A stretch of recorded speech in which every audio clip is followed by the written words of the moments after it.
Start.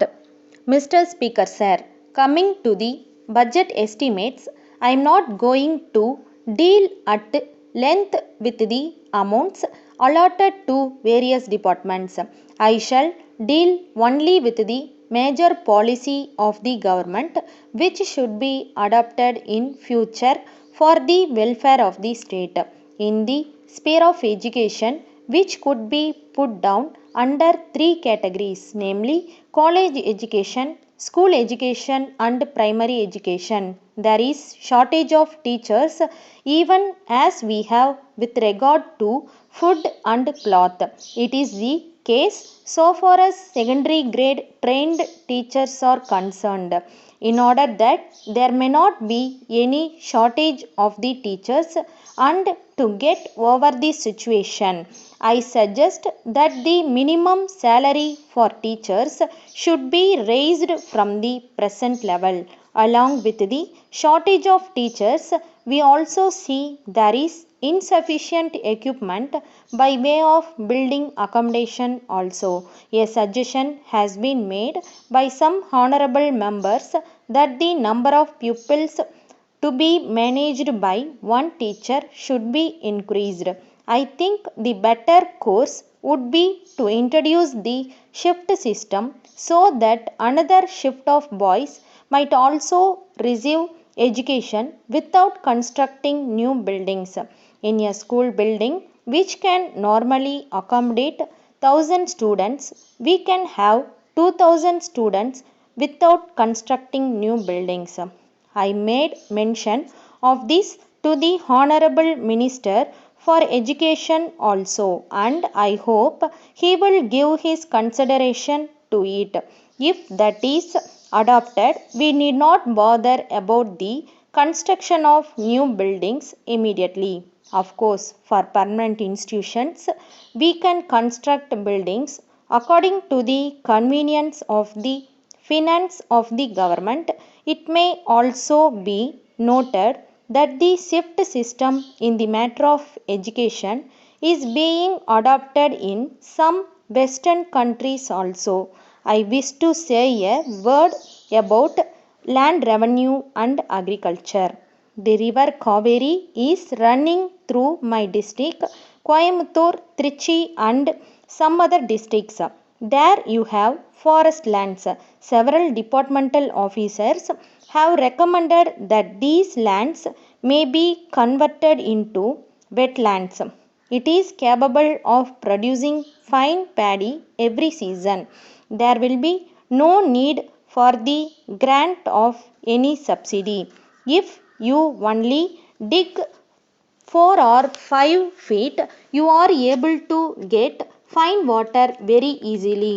I strongly recommend to government that this may be considered immediately so that more than 10,000 acres may be brought under cultivation as wetlands.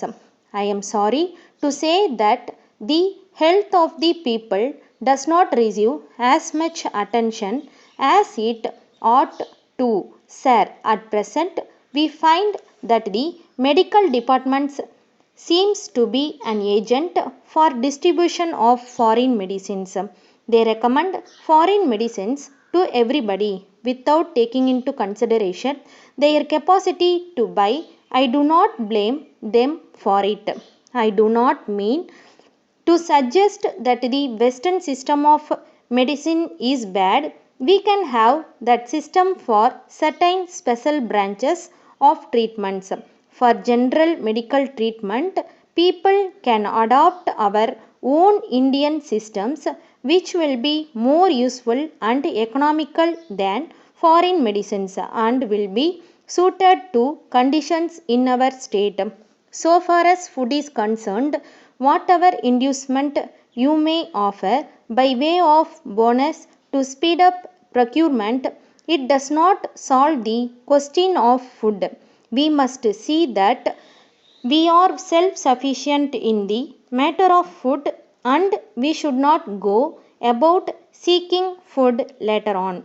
The Honorable the Minister for Agriculture said that we are living in better times.